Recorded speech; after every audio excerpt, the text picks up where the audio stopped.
Good morning, everyone. Thank you for joining the Weekly Wave. We're going to go ahead and get started. And the first thing that we would like to talk about is the October 1 first consolidated report.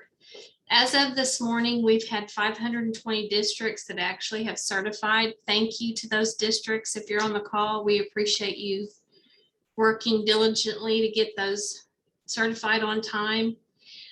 We've got 4 in a confirmed status that we're waiting for them to certify their reports, and 15 that are still in a process of, they might have issues that we're trying to work through. So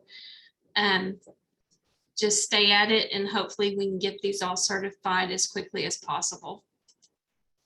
FQSR, if you've got any questions regarding this report, they should be sent to stateaid@sde.ok.gov.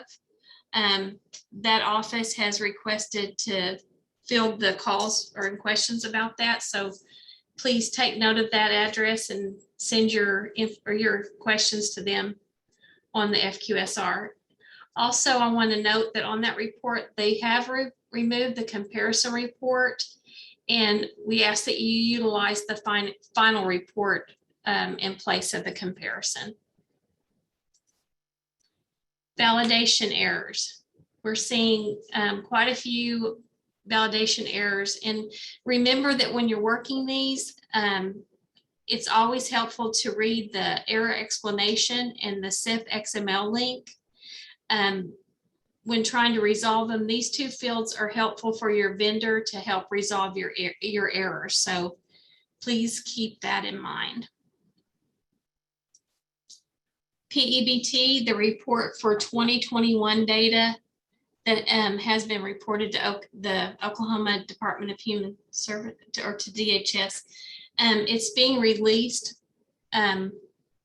hopefully on the 5th at noon.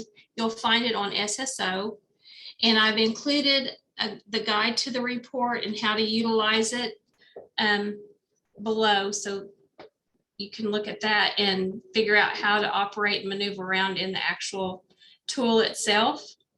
And I think Eric wants to do some speaking to this as far as the current state of PEBT. Eric, are you on? Yep, I'm here. Yes, so I just realized that when I opened up the PEBT report this morning that we want to release by tomorrow at noon, and it's not taking me to the right address. So I've closed it again because I was just testing it, but I have our developers making sure that that's going to get to the right address by tomorrow at noon. So that is the goal, to have that released to you guys by tomorrow at noon. But again, I'm kind of relying on our developers that don't work here at the department. So I hope that that will be ready to go. That guidance is available. It's a link inside the report too, so you can go to our documents and guides on their website and see it there now.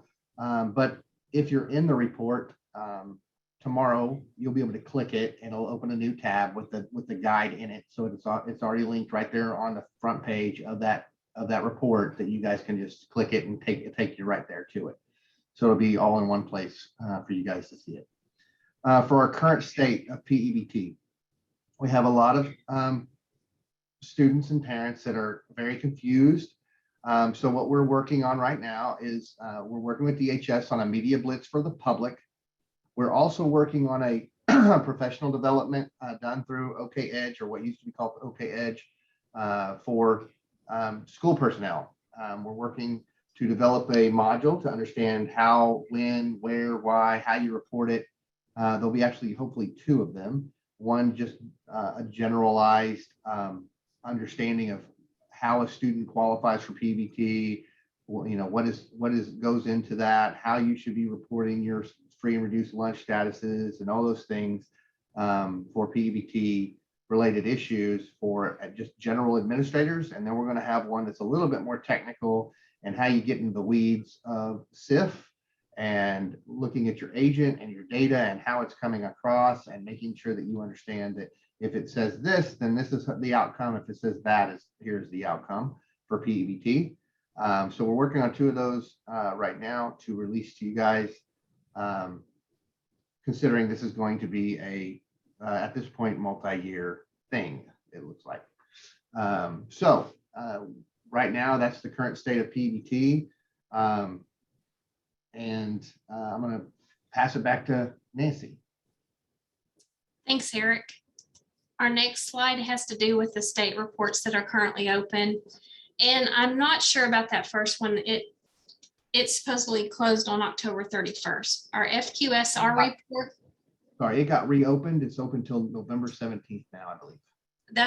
I didn't have the exact date, but I talked with someone about it yesterday. Wasn't sure of the date though. So if you're still working on that, please do your diligence and get that one wrapped up. FQSR, the actual closing on this, actually depends on your RAO visit. So if for it to be certified, the report itself closes on December 1st at 11:59, but your closing date would depend on your RAO's visit. So keep that in mind. October 1st consolidated, we did extend that till this Friday at 11:59 p.m. for those districts that were still having issues. So just an update on that. New wave accounts, if you're giving a new wave or a new employee access to the wave, it may take up to 24 hours for your access to show up. You will have to call the OMES help desk or the service desk at omes.ok.gov. So that's for, really you would contact them for SSO logins or your affiliate's email. They handle all of that access. So please take note of that email address and use that for requesting that access. Next slide is our new class size app that's coming out soon. It's in relation to this legislature that's going to require in January that class size be reported for all grade levels, pre-K through 12. The date is going to come from the October 1st FQSR, the SPR, and WAVE data using the section enrollment data. So, as long as your data is clean, it should be fine. You'll have an opportunity though to correct the data if it's not correct. And right now we have testing in progress that says not, it should be now in progress and expected to be released on November the 15th. So the actual app. And the expected due date of this report is going to be December the 17th, because it gives us time to get it together and compile it for the January 1st due date.